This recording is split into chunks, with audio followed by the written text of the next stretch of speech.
उम्मीदवार हुए कोई बात नहीं है, कहीं से भी उम्मीदवार हो, देश का चुनाव है, कोई वार्ड पार्षद का चुनाव तो है नहीं, मुखिया का चुनाव है नहीं, लोकसभा का चुनाव है, 543 सीट पे चुनाव हो रहा है और इंडिया गठबंधन 543 सीट पे चुनाव हो रहा है। इसमें कोई निराश होने की बात नहीं है। हम इंडिया गठबंधन के हर प्रत्याशी को अपना प्रत्याशी समझते हैं और बतौर मतदाता हर इंडिया गठबंधन के प्रत्याशी की जीत की कामना करते हैं। पनोरमा ग्रुप, जो सोचता है वो करता है। आपके अपने सपनों का आशियाना।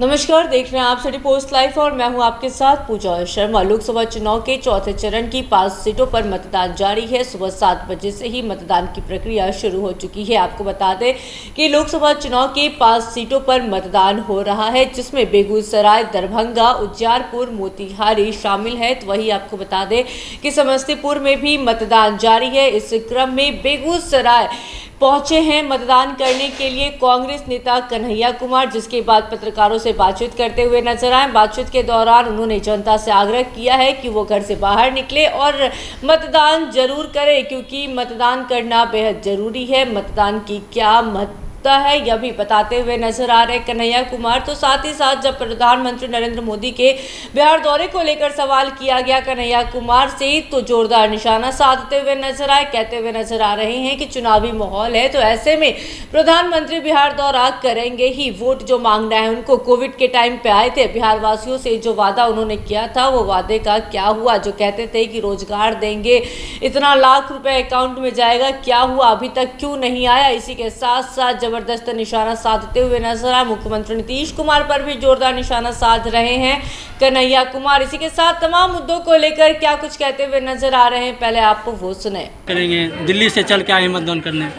लोकतंत्र का सबसे बड़ा महापर्व होता है चुनाव, और किसी भी मतदाता के लिए, किसी भी नागरिक के लिए ये उत्सव का समय होता है। आप अगर लोकतंत्र में आस्था रखते हैं, विश्वास रखते हैं, तो मतदाता होने के तौर पे ये आपकी प्रथम जिम्मेवारी है कि आप अपने मतदान का प्रयोग करें। मेरे लिए हर्ष का विषय है, वोट गिराने के लिए ही सही घर आने का मौका मिलता है, घर वालों से मिलते हैं, गांव वालों से मिलते हैं, उस जगह पे खड़ा होकर के वोट गिराने जा रहे हैं जिस स्कूल में हमने अपनी पढ़ाई की है, अपना बचपन बिताया है। तो हमारे लिए इस भूमि का एक नॉस्टैल्जिक वैल्यू भी है, एक इमोशनल वैल्यू भी है और एक पॉलिटिकल इम्पोर्टेंस भी है। पॉलिटिकल इम्पोर्टेंस इसलिए है कि बेगूसराय में इंडिया गठबंधन बना है, जो पिछली बार 2019 में नहीं बन पाया। तो आरजेडी, कांग्रेस, सीपीआई सब लोग साथ में चुनाव लड़ रहे हैं, साहनी जी की भी पार्टी है साथ में। तो मेरे ख्याल से बड़ी उम्मीद है, जो बदलाव हम लोग 19 में करना चाहते थे उस बदलाव से हम लोग चुके हैं। मुझे भरोसा है कि बेगूसराय के जो शुद्धी मतदाता हैं इस बार वो बदलाव करेंगे। ये मूड जो है उनका दिख रहा है, ये मन उनका दिख रहा है। और सिर्फ बेगूसराय से नहीं, बिहार में और पूरे देश में इंडिया गठबंधन की एक लहर है। और जो बात 400 से शुरू हुई थी एनडीए के द्वारा, वह बात जो है आप काफ़ी फीका जो है होता हुआ नज़र आ रहा है। और ज्यों-ज्यों 1 चरण, 2 चरण, 3 चरण, चौथा चरण बीत रहा है, मुझे लगता है कि एनडीए की सरकार नहीं बनेगी, इंडिया अलायंस की सरकार। पीएम आए हैं पटना में, 2 दिन से हैं, इस पर आप क्या कहें? चुनाव में आते हैं, कोविड में आए थे जब लोग मर रहा था बिहार में, जब गुड़गांव से दिल्ली पैदल लोग चल करके बिहार आ रहा था, तब नहीं आए। चुनाव है, क्यों नहीं आएंगे? क्योंकि चुनाव जीतेंगे तो प्रधानमंत्री बनेंगे, और वो प्रधानमंत्री बनेंगे तो उनका जो भतीजा है बीसीसीआई का सेक्रेटरी बनेगा। तो मेहनत कर रहे हैं अपने भतीजा के लिए, अपने जो है दोस्त के लिए, देश के लिए। तो जो है ये बड़ी चिंता की बात है कि बिहार की धरती कब से जो है इस बात को मांग रही है कि आप बिहार को विशेष राज्य का दर्जा दीजिए। और नीतीश जी, माननीय नीतीश जी ने ये कहना शुरू किया था।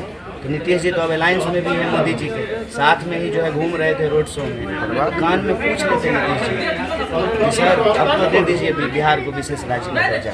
चुनाव के लिए आए हैं, इस वक्त भी बिहार के नागरिकों को, बिहार के मतदाताओं को प्रधानमंत्री जी से पूछना चाहिए कि 1 लाख करोड़ और 50,000 करोड़ आप बिहार को दे रहे थे, कहाँ है वो? क्यों नहीं आप बिहार को जो है विशेष राज्य का दर्जा दे रहे हैं?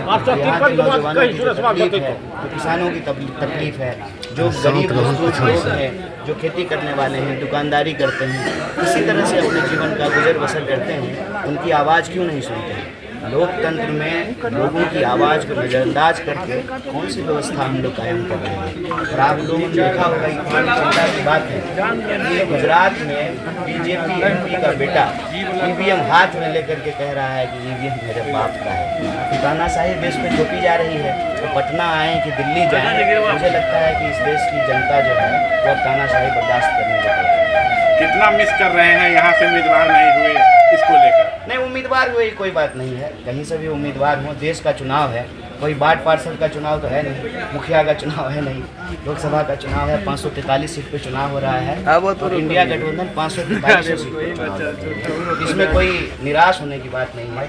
हम इंडिया गठबंधन के हर प्रत्याशी को अपना प्रत्याशी समझते हैं और बतौर मतदाता हर इंडिया गठबंधन के प्रत्याशी की जीत की कामना करते हैं। तीसरे चरण के बाद से प्रधानमंत्री जो है 400 पार के नारे कम लगा रहे हैं, क्या कहेंगे? मुझे लगता है कि जनता शायद जो है उनकी इस आदेश को समझ रही है कि 400 सीटें इसलिए मांग रहे हैं कि संविधान बदल दे। शायद इस बात को उन्होंने बोलना थोड़ा कम कर दिया है और यह आवाज़ थोड़ी तीखी हो गई। 10 वर्षों में कितना विकास हुआ है? एनडीए की सरकार है, बेगूसराय में कितना विकास? देखिए, सिंपल बात है। 2014 में जो बातें कहते थे वजीर आजम प्रधानमंत्री जी कि आपके खाते में 15 लाख आएगा, हर साल 2 करोड़ नौकरी मिलेगी, 2022 तक सबको पक्का मकान मिलेगा, बुलेट ट्रेन चलेगी, ये सिर्फ पोस्टरों पर है। बुलेट ट्रेन देश में चला नहीं है। लोगों को जो है 15 लाख रुपया उनके खाते में आया नहीं है। 10 साल में जो है 20 करोड़ नौकरी पैदा नहीं हुई है। तो जो मुद्दे हैं वो जस के तस हैं। सरकार ने खूब भाषण दिया है, खूब प्रचार किया है, खूब पोस्टर लगाए हैं, लेकिन ज़मीन पे अगर काम को देखें तो काम गायब है। लोगों की समस्या जस के तस पर है। अंतिम सवाल, अडानी को टारगेट कर रहे हैं मोदी जी, क्या करेंगे? पता नहीं, बड़ा अजीब लगा। मेरा उसके सिंपल एक बात है कि अगर मोदी जी को पता है, अपन तो पता कैसे है उनको कि टेम्पो में पैसा जाता है, अगर पता है तो फिर वो टेम्पो पकड़ क्यों नहीं रहे? चलिए, टेम्पो अगर नहीं पकड़ पा रहे हैं तो ईडी और सीबीआई वहाँ क्यों नहीं जा रहे हैं? प्रधानमंत्री जी कभी कभी भूल जाते हैं वो प्रधानमंत्री हैं और विपक्ष की तरह बात करने लगते हैं। साहब, आप ही देश चला रहे हैं, ईडी सीबीआई आप ही के पास है, इनकम टैक्स आप ही के पास है। मैं कर लेता हूँ पहले, थोड़ा सा आरोप लगा रहे हैं आप। आरोप लगाने की क्या बात है? गृह मंत्री भी तो अमित शाह जी ही हैं।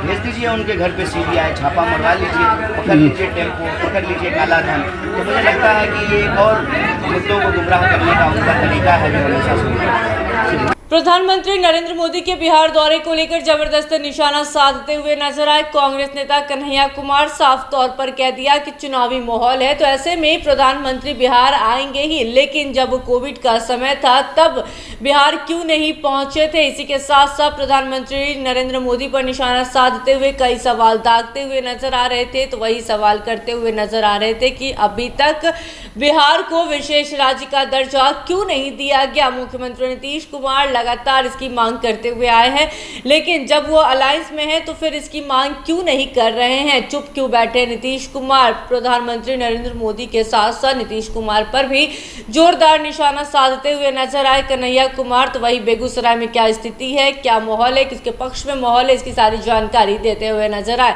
तमाम मुद्दों को लेकर क्या कुछ कहते हुए नजर आ रहे थे कन्हैया कुमार, सुना आपने। तो फिलहाल इस खबर में बस इतना ही। तमाम जानकारी के लिए बने रहे सिटी पोस्ट लाइव के साथ। इस वीडियो को लाइक करें, शेयर करें और चैनल को सब्सक्राइब करना ना भूलें। धन्यवाद।